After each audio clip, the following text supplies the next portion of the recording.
And I think I've got a couple of minutes left for questions. Can you say the URL? Yes, the URL of this application is mps-expenses.guardian.co.uk.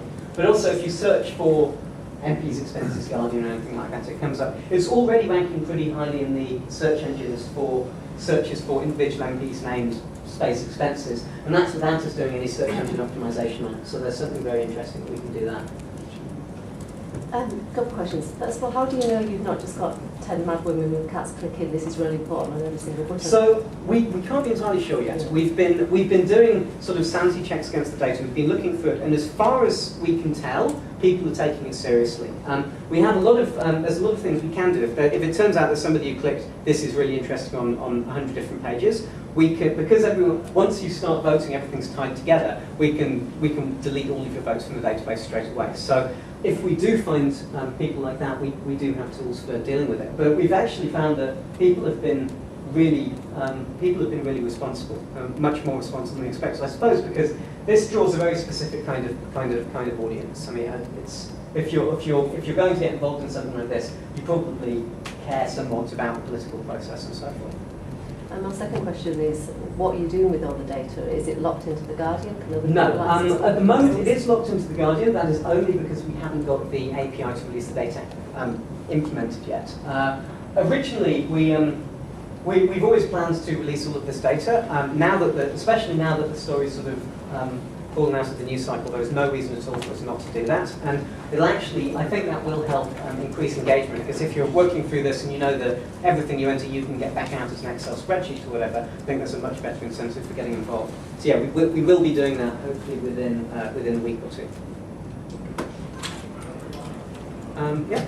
How important do you think individual profiles are in crowdsourcing exercises? You know, you said about the 4 great people. question. Yeah, so we haven't done nearly enough with the individual profiles.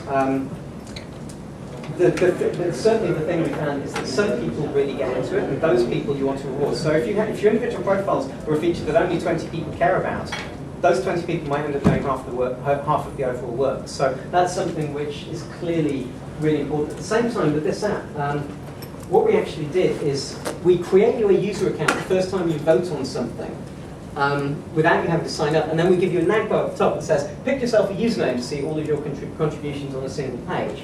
So then if I pick a username, I then get a link to my user profile page, and I can see all of that. And it also pesters me into setting a password so you can log in later. So we have this very lightweight sort of this registration scheme, which I don't think we didn't get I think the concept works really well. The design we may not have got quite right, but we did find that I think 12% of users set a username, and of those, and the users who did set a username were much more likely to get heavily involved. Or maybe it's just that because they've been on the site for longer, they were more likely to have seen the box up at the top.